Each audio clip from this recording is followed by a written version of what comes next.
Welcome to Shukla study point. आप सभी का स्वागत है आपके अपने YouTube channel Shukla study point में। मैं शिवम शुक्ला आप सभी दोस्तों का हार्दिक स्वागत करता हूं। आज के वीडियो के माध्यम से हम लोग चर्चा करेंगे नवीनतम मॉडल पेपर के बारे में जो कि 2024 की परीक्षाओं के लिए इम्पोर्टेंट होगा। आपको बता दूं, प्राचीन इतिहास जिन्होंने लिया हुआ है फर्स्ट सेमेस्टर में अभी भी एडमिशन करवाया है, उनके लिए बहुत महत्वपूर्ण होगा। चूँकि प्राचीन इतिहास में आपको जब फर्स्ट सेमेस्टर में आप एडमिशन लेते हैं तो आपको पढ़ना होता है भारत एवं विश्व की प्रारंभिक सभ्यताओं के बारे में। तो इसका चैप्टर नंबर 1 ऑलरेडी मैंने डिस्कस कर दिया है, तो बोर्ड पर आप लोगों ने अगर नहीं देखा तो देख लीजिएगा, प्लेलिस्ट में आपको वीडियो मिल जाएगा। तो वो वीडियो ऑलरेडी मैं चर्चा कर चुका हूँ। ठीक है, भारत एवं विश्व की आरंभिक या प्रारंभिक सभ्यताएं जो हैं, ये एक प्रकार से आपके पेपर का नाम है, यानी कोर्स टाइटल आपका ये है। बीए फर्स्ट सेमेस्टर की मैं बात कर रहा हूँ, यानी कि BA first year first semester में आपको प्राचीन इतिहास एंशिएंट हिस्ट्री में आपको यही पढ़ना होता है। ठीक है, यूनिट 1 से बनने वाले बहुत ही महत्वपूर्ण ऑब्जेक्टिव टाइप के प्रश्नों पर आज की वीडियो के माध्यम से हम चर्चा करेंगे। ठीक है, तो आइए जानने का प्रयास करते हैं कि कौन कौन से प्रश्न आपकी परीक्षा में पूछे जा सकते हैं, और उन प्रश्नों को आप आसानी से ध्यान रख लीजिएगा क्योंकि ये प्रश्न आपकी परीक्षा में आएंगे। ठीक है, देखिए पहला प्रश्न आपकी स्क्रीन पर आ चुका है, फटाफट से देखने का प्रयास करेंगे। एक बार वीडियो को लाइक और शेयर कर दीजिएगा। जो पहला यूनिट है आपका, उस यूनिट का क्या नाम है? पहले यूनिट में आपको पढ़ना होता है अध्ययन के स्रोत, और खास करके पुरातात्विक स्रोत जो हैं वो वैदिक साहित्य, वेदांत साहित्य और रामायण एवं महाभारत, यहाँ तक आपको पढ़ना पड़ता है। तो यहाँ से बनने वाले बहुत ही महत्वपूर्ण प्रश्नों को हम लोग समझने का प्रयास करेंगे। वैसे जब स्रोतों की बात होती तो मुख्य रूप से 3 स्रोत होते हैं किसी भी इतिहास को समझने के लिए। तो ठीक उसी प्रकार से प्राचीन भारत के इतिहास को जानने के भी कितने स्रोत हैं? अच्छा, यहाँ पर विश्व और एक प्रकार से भारत दोनों के इतिहास की जो प्राचीन सभ्यताएँ हैं, उन सभ्यताओं के बारे में आपको पढ़ना है। तो उनके बारे में हमको कैसे जानकारी मिलती है इसको लेकर के, चाहे विश्व के इतिहास की बात की जाए चाहे भारत के इतिहास की बात की जाए, तो किसी भी इतिहास को जानने को लेकर के हम कैसे जानते हैं कि उस समय कैसा हुआ होगा या कैसी सिचुएशन रही होगी, सामाजिक स्थिति क्या थी उस समय की। ठीक है, राजनीतिक स्थिति क्या थी, या अन्य प्रकार की भौगोलिक स्थितियाँ क्या क्या थी, संस्कृति कैसी थी, धर्म कैसा था वहाँ का, कौन कौन से देवी देवताओं का पूजा लोग करते थे। ये सारी बातें आप तभी जान पाओगे जब क्या पढ़ोगे। सबसे पहली बात तो पुरातात्विक स्रोत होते हैं। पुरातात्विक स्रोतों में जैसे अभिलेख हो गए, सिक्के हो गए, ठीक है, उनसे हमको जानकारी मिलती है। इसके अलावा साहित्यिक स्रोत दूसरे होते हैं।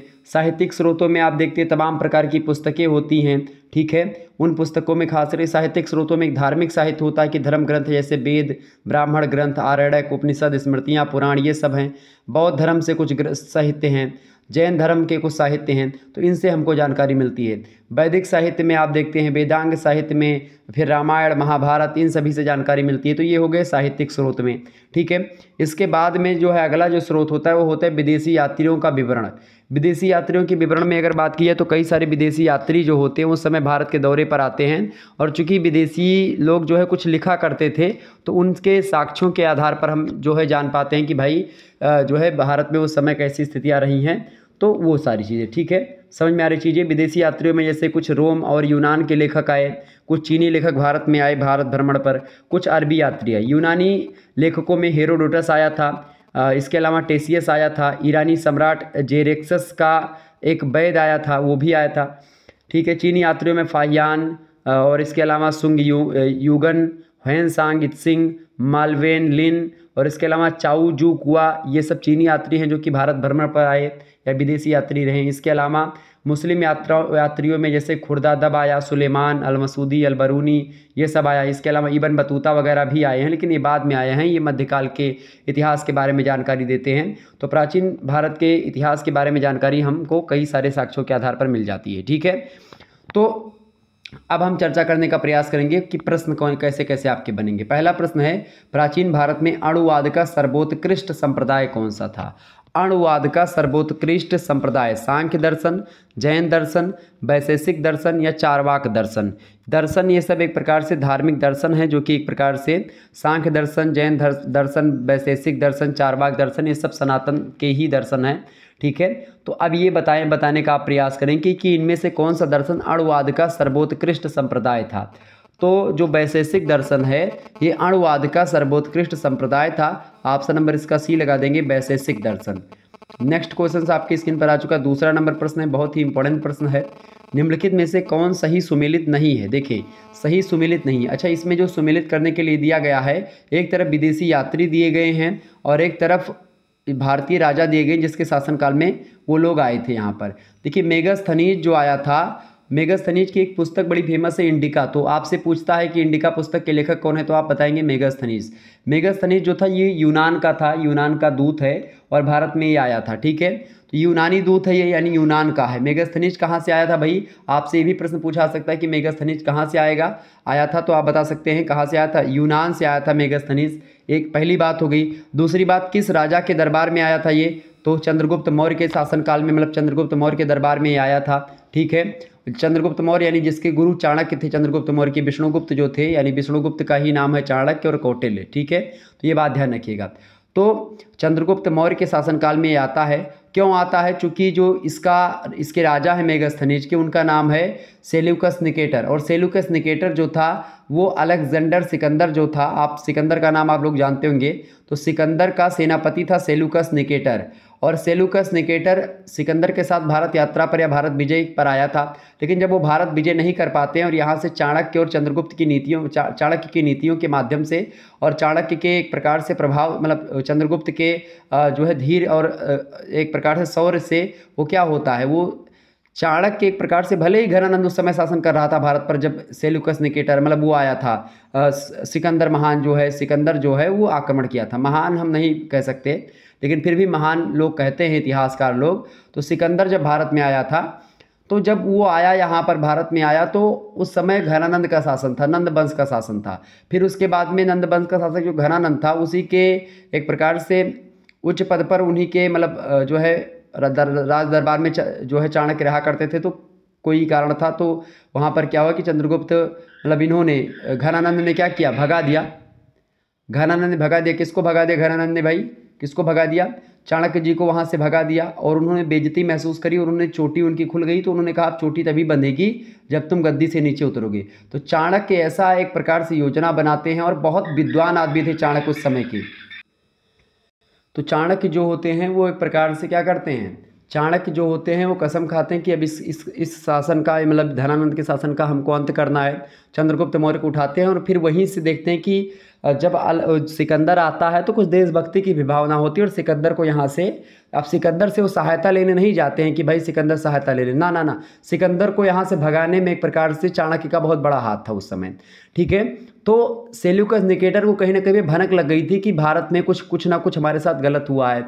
ठीक है, तो फिर वो दोबारा से आक्रमण करता है यहाँ पर भारत में, और उस समय शासन किसका हो जाता है, चंद्रगुप्त मौर्य का, और उसके प्रधानमंत्री होते हैं चाणक्य। ठीक है, तो चंद्रगुप्त मौर्य से सेल्यूकस निकेटर की सेना लड़ती है, और उसके बाद में वो सेल्यूकस निकेटर को पराजित कर देते हैं चंद्रगुप्त मौर्य। अब सेल्यूकस निकेटर जो होता है, जब वो पराजित हो जाता है तो उसको बंदी बना लिया जाता है। फिर उसकी बिटिया होती है, उसकी एक लड़की थी, उसका नाम था हेलेना। हेलेना से शादी, एक प्रकार चाणक्य कहते हैं कि हेलेना से शादी हो जाती, मतलब करवा देते हैं चंद्रगुप्त मौर्य की, ताकि दोबारा से सेल्यूकस निकेटर आक्रमण ना कर सके।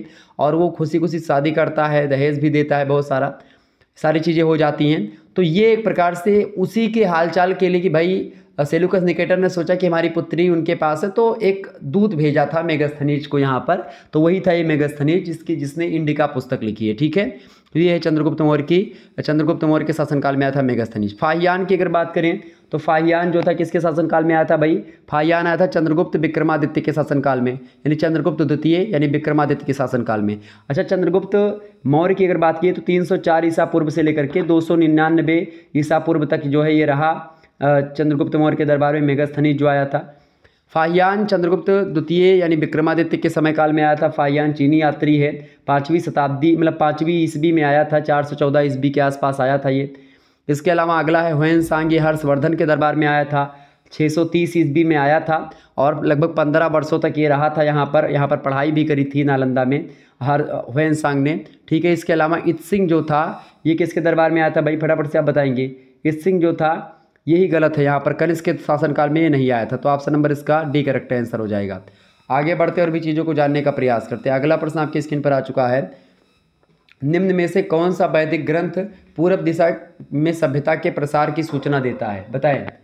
तो पूरब, प्रश्न बड़ा ही इंपॉर्टेंट है, प्रश्न आपसे पूछा जा रहा है कि कौन सा वैदिक ग्रंथ पूर्व दिशा में सभ्यता के प्रसार की सूचना देता है, कि जो वैदिक ग्रंथ हैं, मतलब कौन सा वैदिक ग्रंथ ऐसा है जो ये बताता है कि पूर्व दिशा में सभ्यता का प्रसार हुआ है। ठीक है, वो शतपथ ब्राह्मण ग्रंथ बताता है, option number B correct answer होगा।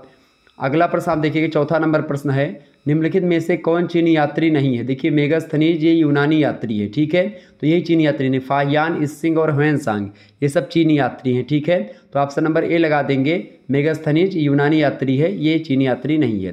पांचवा प्रश्न आपके स्क्रीन पर आ चुका है, यूप क्या होते थे। यूप जो होता था ये एक प्रकार से एक स्तंभ होता था। एक कैसा स्तंभ होता था भैया, एक यज्ञीय स्तंभ हुआ करता था। ये बात ध्यान रखिए, कैसा स्तंभ होता था, यज्ञीय स्तंभ हुआ करता था खास करके। अच्छा, ये विजय स्तंभ भी कहीं कहीं पर आपको मिलेगा, लेकिन यूप का तात्पर्य खास करके यज्ञीय स्तंभ से लिया जाता है, ठीक है। एक विशेष प्रकार का सिक्का होता नहीं है। विजय और कीर्ति स्तंभ थोड़ा थोड़ा इससे नज़दीकी ही होते हैं, लेकिन ये दूसरे होते हैं। और यूप मुख्यतः यज्ञीय स्तंभ हुआ करते हैं। यूप जो होता था ये खादिर और खैर या फिर बांस की लकड़ी से बनाया जाता था, जिसमें खास करके इसी खंभे में क्या होता था, बलि पशु जो होता था, जिसको बलि देनी होती थी जिस पशु की, उसको बांधा जाता था। तो ये होता था यज्ञीय स्तंभ, ठीक है। यज्ञ बलि की प्रथा होती थी, यज्ञ के बाद बलि दी जाती थी, तो वो एक प्रकार से यज्ञ बलि का जो जानवर होता था वो इसमें बांधा जाता था इसी खंभे में, उसी को बोलते हैं यज्ञीय स्तंभ, ठीक है। Option number B correct answer होगा। ये प्राचीन भारत में ऐसा चलता था। छठा क्वेश्चन आप देखेंगे, किस उपनिषद में मृत्यु संबंधी चर्चा की गई है। छंदोग्य उपनिषद में, कठोपनिषद में, मुंडक उपनिषद में या फिर ईश उपनिषद में। तो खास करके अगर मैं बताऊं आपको तो जो कठोपनिषद जो है इसमें मृत्यु संबंधी चर्चा की। किस उपनिषद में भैया, कठोपनिषद में। Option number B correct answer हो जाएगा। नेक्स्ट क्वेश्चन आप देखेंगे, सातवां प्रश्न है, निम्नलिखित में से किससे सिक्कों की एक श्रेणी का बोध होता है। सिक्कों की एक श्रेणी का बोध होता है पल से। Option number B correct answer हो जाएगा, पल सिक्कों की एक श्रेणी का बोध करवाता है। आठवां क्वेश्चन आपकी स्क्रीन पर आ चुका है, निम्नलिखित में से किसने शून्य का आविष्कार किया है, शून्य की खोज करी। तो आर्यभट्ट का नाम आप सभी लोग जानते होंगे, उन्होंने खोज करी थी, ठीक है। नेक्स्ट क्वेश्चन आपकी स्क्रीन पर आ चुका है, 9वां नंबर प्रश्न है, सर्वप्रथम पाई आप लोग जानते होंगे, पाई का मान 3.1416 किसने बतलाया। ये पाई का मान बताया था सबसे पहले आर्यभट्ट ने ऐसा बताया पाई का मान, ठीक है। और पाई डे मनाया जाता है किस दिन को, पाई डे जो है 14 मार्च को मनाया जाता है, ध्यान रखिएगा। पाई डे मनाया जाता है 14 मार्च को। और पाई का अगर आधुनिक युग में देखें तो 1706 ईस्वी की बात है। 1706 ईस्वी में एक विद्वान है, गणितज्ञ थे विलियम जोन्स, उन्होंने पाई का एग्जैक्ट अर्थ उन्होंने बताया, जो आधुनिक परिप्रेक्ष्य में 22/7 होता है। अच्छा, 22/7 को अगर आप भाग दोगे तो वही 3.1416 ही आएगा। आप भाग करके देखेंगे तो आ जाएगा। मान लेते पाई का मान इन लोगों ने क्या बताया, 22/7, ये पाई का मान है। अब इसको भाग देंगे तो कितना हो जाएगा, 7 त्रिक 21, यानी 3 आ गया यहाँ पर, 1 बचा यहाँ पर, फिर यहाँ पर 10 हो गया, ठीक है। यहाँ पर दशमलव मैंने लगा दिया, ठीक है। तो 7 एकम 7 हो गया, फिर यहाँ पर कितना बचा, तो 10 में से 7 गए, 3 बचा यहाँ पर, फिर मैंने एक प्रकार से 0 बढ़ाया, 7 त्रिक 7 चौक 28, 7 चौक 28 मैंने किया, ठीक है। तो यहाँ पर 28 हो गया, फिर 2 बच रहा है, फिर 0 बढ़ाया, तो 7 दूनी 14, 7 एकम 7, 7 दूनी 14 हमने क्या किया, 7 त्रिक 21, 7 चौक 28, ठीक है। तो इसी प्रकार से यही आया, ये 3.14, ठीक है, ऐसे आया। अब आप देखें ये जो एक प्रकार से पाई का मान है, यही तो आर्यभट्ट ने बताया था, थोड़ा सा उसमें भले ही डिफरेंस हो, लेकिन वही एग्जैक्ट उन्होंने बताया था। तो वही आधुनिक युग में आकर के उसको बटे में भिन्न में परिवर्तित करके गणितज्ञ विद्वान विलियम जोन्स उन्होंने किया। तो ये है एक प्रकार से पाई के बारे में कुछ बातें, प्राचीन काल की ही धरोहरें हैं। प्राचीन सनातनी जो थे, यानी कि खास करके सनातनी जो एक प्रकार से आर्यभट्ट वगैरह है, 12 मीर हैं, ठीक है, महावीर हैं, महावीर स्वामी है, गौतम बुद्ध जी हैं, ठीक है। इसी प्रकार से और भी भास्कर हैं, ठीक है, और भी बहुत सारे ऐसे विद्वान हैं जो एक प्रकार से जो है कणाद मुनि की अगर बात की जाए, उन्होंने बड़ी बड़ा इंपॉर्टेंट भूमिका निभाई है। और बाकी आप अगर वेदों को पढ़ेंगे तो वेदों में बहुत सारी स्मृतियाँ लिखी गई, उन सभी स्मृतियों को पढ़ेंगे तो बहुत जानकारी उसमें आपको मिलेगी। 10वां प्रश्न आप देखेंगे, प्राचीन काल में तौल की सबसे छोटी इकाई क्या होती थी। तो आप गांव वगैरह में सुनते होंगे, कहते तुम्हें रत्ती भर हम जो है जगह कोनो चीज़ ना दिए, रत्ती भर तुम्हें, रत्ती भर थोड़ा सा दे दो, रत्ती भर मतलब बहुत कम, ठीक है। सबसे छोटी इकाई होती है रत्तिका या रत्ती। Option number A correct answer होगा। 11 नंबर प्रश्न है, भारतीय पुरातत्व विभाग के जन्मदाता माने जाते हैं, बताएं। भारतीय पुरातत्व विभाग के जन्मदाता कौन माने जाते हैं, फटाफट से आप बताने का प्रयास करेंगे। बिल्कुल अलेक्जेंडर जर्नल कनिंघम थे, वही माने जाते हैं। Option number A correct answer हो जाएगा। अगला क्वेश्चन आप देखेंगे, 12वां नंबर प्रश्न है, निम्नलिखित में से कौन ताम्र पाषाणिक संस्कृति के अंतर्गत नहीं आती है। आहार, मालवा या फिर जोरवे या सोहन घाटी क्षेत्र। तो सोहन घाटी क्षेत्र जो होता है ये ताम्र पाषाणिक संस्कृति के अंतर्गत नहीं आता है, बाकी मालवा, आहार और जोरवे ये सब आते हैं। Option number D correct answer होगा। अगला प्रश्न आप देखिएगा, 13 नंबर प्रश्न है, सर्वप्रथम मानव द्वारा कौन सी धातु के अवशेष प्राप्त होते हैं? तो सबसे पहले मनुष्य ने तांबा को खोज की है, तांबा, ठीक है। तो ऑप्शन नंबर इसका सी करेक्ट आंसर हो जाएगा 13वें का। 14 नंबर प्रश्न है, आहत सिक्के मुख्यतः किस धातु के प्राप्त हुए हैं? तो आहत सिक्के जो है मुख्य रूप से चांदी धातु के मिले हुए हैं, चांदी के सिक्के होते थे आहत सिक्के।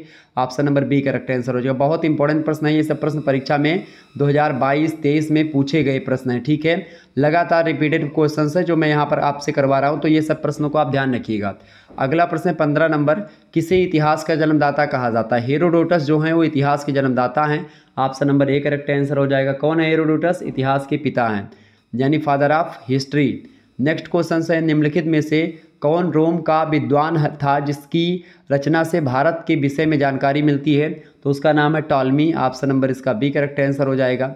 नेक्स्ट क्वेश्चन है, नीचे दिए गए अभिलेखों में से किस अभिलेख से विष्णु के विषय में जानकारी मिलती है? विष्णु के विषय में जानकारी किस अभिलेख से मिलती है भैया? तो वो मिलती है विदिशा का जो हेलियोडोरस का अभिलेख है उससे भी, और मेहरौली के लौह स्तंभ से भी विष्णु के बारे में पता चलता है, ठीक है। ऑप्शन नंबर इसका ए और 2 करेक्ट आंसर हो जाएगा, 1 और 2 ए ऑप्शन। 18 नंबर क्वेश्चन आप देखेंगे, फटाफट से आप देखने का प्रयास करेंगे। प्राचीन भारतीय साहित्य में शुद्ध ऐतिहासिक ग्रंथ कौन सा है? शुद्ध ऐतिहासिक ग्रंथ की अगर बात करें तो कल्हड़ की राज तरंगड़ी जो है ये शुद्ध ऐतिहासिक ग्रंथ है, जो कि एग्जैक्ट एक प्रकार तथ्यात्मक जानकारी देती है, ठीक है। ये बात ध्यान रखिएगा। आगे बढ़ा जाए, चले आगे बढ़ते और भी चीज़ों को जानने का प्रयास करते हैं। अगला क्वेश्चन आपकी स्क्रीन पर आ चुका है, फटाफट से आप देखने का प्रयास करेंगे। 19 नंबर प्रश्न है, निम्नलिखित में से किस विद्वान की रचना से प्राचीन भारत की समाज एवं संस्कृति को जानने में अच्छी मदद मिलती है? बताएं। अल मसूदी, अल बरूनी, ह्वेनसांग या फाहियान? करेक्ट आंसर क्या हो जाएगा? तो अल बरूनी जो है, अल बरूनी एक ऐसा विद्वान है जिसकी रचना से प्राचीन भारत की समाज और संस्कृति को जानने में अच्छी मदद मिलती है। Al Biruni option number B correct answer होगा। 20वां नंबर प्रश्न है, निम्नलिखित में से क्या वैदिक साहित्य के अंतर्गत नहीं आता है? तो वैदिक साहित्य के अंतर्गत देखिए संहिता, ब्राह्मण ग्रंथ, उपनिषद ये सब आते हैं, जबकि स्मृतियाँ जो होती हैं वैदिक साहित्य में नहीं आती हैं। Option number C correct answer होगा। अगला प्रश्न है, a code of Hindu laws निम्नलिखित में से किसका नाम है? तो ये मनुस्मृति को ही कहा जाता है, a code of Hindu laws, ठीक है। Option number C correct answer होगा। जय संहिता को क्या कहा जाता है? जय संहिता जो है महाभारत का पुराना नाम है। ऑप्शन नंबर इसका ए करेक्ट आंसर हो जाएगा, ठीक है। अगला क्वेश्चन आप देखिएगा, निम्नलिखित में से, अच्छा महाभारत के रचयिता कौन है? तो महर्षि वेदव्यास हैं, ठीक है। कृष्ण द्वैपायन वेदव्यास, ओके। तो आपसे ये भी प्रश्न पूछा था कि कृष्ण द्वैपायन किसका नाम है? 2023 में प्रश्न पूछा गया था, तो वेदव्यास का ही नाम है कृष्ण द्वैपायन, ठीक है। ये बात ध्यान रखेंगे। तो और रामायण के रचयिता कौन है? तो वाल्मीकि जी हैं। रामचरितमानस के रचयिता कौन है? तुलसीदास जी हैं, ठीक है। ये बात ध्यान रखिएगा। अगला प्रश्न, निम्नांकित में से क्या पुरातात्विक साक्ष्य के अंतर्गत नहीं आता है? देखिए सिक्के, अभिलेख और स्मारक और भवन ये सब जो होते हैं पुरातात्विक साक्ष्य हैं, पुरातात्विक स्रोत होते हैं इतिहास को जानने के, ठीक है। जबकि संहिता जो है ये साहित्यिक स्रोत है। Option number C correct answer होगा। 24 नंबर क्वेश्चन आप देखेंगे, भारत में ऐतिहासिक काल का प्रारंभ माना जाता है सैंधव काल से, वैदिक काल से, 6ठी शताब्दी ईसा पूर्व से या मौर्य काल से? तो भारत में ऐतिहासिक काल का जो प्रारंभ माना जाता है 6ठी शताब्दी ईसा पूर्व से माना जाता है। ऑप्शन नंबर इसका सी करेक्ट आंसर हो जाएगा। 25 नंबर क्वेश्चन आप देखेंगे, भारत में भौतिकवादी विचारधारा का प्रतिनिधि संप्रदाय कौन था? बताएं। भारत में भौतिकवादी विचारधारा का प्रतिनिधि संप्रदाय लोकायत संप्रदाय हुआ करता था। Option number A correct answer होगा। चलें आगे बढ़ते हैं। अगला क्वेश्चन आपकी स्क्रीन पर आ चुका है, बड़े ही इंपॉर्टेंट क्वेश्चन है। तो अगर आपकी परीक्षा ऑब्जेक्टिव होती है तो आपके लिए बहुत हेल्पफुल है, लिखित भी होती है तो बहुत सारी जानकारी आप यहाँ से प्राप्त करेंगे, तो आप आसानी से अपनी परीक्षा में लिख पाएंगे, ठीक है। मैं लिखित वालों के लिए भी बोर्ड पर वीडियो बनाने का प्रयास करता हूँ, सिलेबस मैंने ऑलरेडी डिस्कस कर दिया, आप लोगों ने देखा होगा। 26 नंबर क्वेश्चन है, षड दर्शन में कौन सा संप्रदाय ईश्वर को नहीं मानता है? षड दर्शन में कौन सा संप्रदाय ईश्वर को नहीं मानता भैया? प्राचीन सांख्य दर्शन जो है ये ईश्वर को नहीं मानता, बाकी न्याय दर्शन, योग दर्शन और वेदांत दर्शन ये सब ईश्वर में विश्वास करते हैं। सांख्य दर्शन जो है ये ईश्वर में विश्वास नहीं करता। Option number B correct answer होगा। 27 नंबर क्वेश्चन, शत्रुघ्न के पुरोहित का क्या नाम था? शत्रुघ्न के पुरोहित का नाम था Kanchan. Option number D correct answer हो जाएगा। अगला प्रश्न है, उस वन का क्या नाम था जिसे जला करके पांडवों ने वहां इंद्रप्रस्थ नगर बसाया था? तो इंद्रप्रस्थ नगर कहाँ पर बसाया था पांडवों ने भैया? खांडवप्रस्थ में बसाया था। खांडव उसका नाम था, खांडवप्रस्थ को इंद्रप्रस्थ बनाया था। ठीक है, वहाँ पर बहुत जंगल झाड़ियाँ थी, पर्वत मतलब तमाम प्रकार की चीज़ें थी, तो उसको एक प्रकार से इंद्रप्रस्थ बनाया था खांडवप्रस्थ को। किसने? पांडवों ने। ठीक है, जब हस्तिनापुर का बंटवारा हुआ था, चूँकि राजगद्दी के लिए एक प्रकार से जंग छिड़ी हुई थी दुर्योधन और युधिष्ठिर के बीच में, तो फिर लोगों ने निष्कर्ष निकाला कि अब जो है हस्तिनापुर का विभाजन कर दिया जाए। तो एक जगह पर एक प्रकार से एक तरफ हस्तिनापुर था और एक तरफ खांडवप्रस्थ यानी इंद्रप्रस्थ, उसको बना दिया था। बाद में खूब सुंदर बनाया था इन लोगों ने, पांडवों ने मिलकर के। अगला प्रश्न है, जिस बहेलिये के हाथों श्री कृष्ण भगवान की मृत्यु हुई थी उसका क्या नाम था? भगवान श्री कृष्ण जब लेटे होते हैं और एक बहेलिया आता है और एक प्रकार से वो मारता है भगवान श्री कृष्ण को तीर, और उनके दाहिने अंगूठे में आकर के तीर लगता है, तो उस जो बहेलिया था उसका नाम था Jara. Option number C correct answer होगा। अगला प्रश्न आपकी स्क्रीन पर आ चुका है, द्यूत क्रीड़ा हेतु कौरवों ने जो सभा यानी भवन बनवाई थी उसका क्या नाम था? तो द्यूत क्रीड़ा मतलब समझ रहे हैं, जो हुआ था नहीं था चौसर का, मतलब उसका खेल हुआ नहीं था जुआ वाला, चौसर का खेल होता नहीं, जो शकुनी मामा ने करवाया था खेल पूरा, और युधिष्ठिर उसमें सब कुछ हार गए थे, अपना 5 भाई हार गए थे और पांचाली को भी हार गए थे, अपना सारा राजपाट इंद्रप्रस्थ सब हार गए थे। ठीक है, तो वो जो एक सभा बनवाई गई थी उस सभा का क्या नाम था? उस सभा का नाम था तोरण स्फटिक। Option number C correct answer होगा। ठीक है, अगला क्वेश्चन सब महाभारत से प्रश्न है। अगला प्रश्न है, अर्जुन की मृत्यु हो जाने पर उलूपी ने जिस वस्तु से उन्हें पुनः जीवित किया था अर्जुन को, उसका क्या नाम था? संजीवनी मणि या दिव्य औषधि या स्वर्ण जल या फिर नाग बूटिका? तो संजीवनी मणि थी, उससे जीवित किया था अर्जुन को दोबारा से। Option number A correct answer हो जाएगा। अगला प्रश्न आपकी स्क्रीन पर आ चुका, फटाफट से आप देखने का प्रयास करेंगे। 32 नंबर प्रश्न है, भीष्म पितामह का बाल्यावस्था का क्या नाम था? देवव्रत नाम था भीष्म पितामह का। Option number A correct answer हो जाएगा। अगला प्रश्न आपकी स्क्रीन पर आ चुका है 33 नंबर, कौरवों द्वारा पांडवों को जिस लाक्षागृह में जला करके मार डालने का षड्यंत्र रचा गया था उसका क्या नाम था? उसका क्या नाम था भैया? उसका नाम था शुभम। ऑप्शन नंबर इसका ए करेक्ट आंसर हो जाएगा। आपको बता दूं, जब एक प्रकार से शकुनी जो था, मामा शकुनी एक गांधार का शासक था, तो गांधार की कन्या थी गांधारी, और धृतराष्ट्र के लिए गांधारी को एक प्रकार से भीष्म पितामह जाते हैं और हर करके ले आते हैं। भीष्म पितामह के इतना बाहुबल था, इतना वो एक प्रकार से पुरुषार्थ वाले व्यक्ति थे, मतलब उनके सामने कोई टिकने वाला नहीं था, और ऐसे में एक प्रकार से दबदबा था भीष्म पितामह का, जहाँ चले जाते थे वहाँ से एक प्रकार से कुछ ना कुछ जीत ही लाते थे। तो ये जाते गांधार से और गांधार की कन्या से विवाह करने के लिए जो है अपने उनके लिए पुत्र के लिए, मतलब जो थे क्या नाम है धृतराष्ट्र, उनके लिए। धृतराष्ट्र चूँकि अंधे थे तो गांधारी का विवाह उससे करवा देते, तो गांधारी खुद ही पट्टी बांध लेती, लेकिन ये बात शकुनी को खल जाती है। शकुनी को ये बात अच्छी नहीं लगती और शकुनी वहीं से प्रण ले लेता है कि अब जो है मैं एक प्रकार से पूरा का पूरा नाश करवाऊंगा, सर्वनाश करवाऊंगा, पूरा का पूरा जो ये हस्तिनापुर का जो पूरा ये है इसको मैं पूरा नष्ट करवा दूंगा। ये एक प्रकार से शकुनी की चाल थी। शकुनी इसीलिए बार बार दुर्योधन को उकसाता रहता था, हमेशा उकसाता रहता था। तो किसी व्यक्ति को अगर इतना उकसाओगे तो व्यक्ति कुछ ना कुछ तो कर ही देगा। ठीक है, तो ये लाक्षागृह के जो षड्यंत्र था ये उन्होंने ही, मतलब शकुनी ने ही करवाया था, और युधिष्ठिर, पांचों भाई, कुंती समेत सभी लोग वहाँ पर गए थे। ठीक है, और लेकिन विदुर जो थे बहुत नीतिवान थे, तो विदुर चूँकि धृतराष्ट्र के भाई ही थे, एक प्रकार से मान लीजिए वेद व्यास जी के लड़के थे।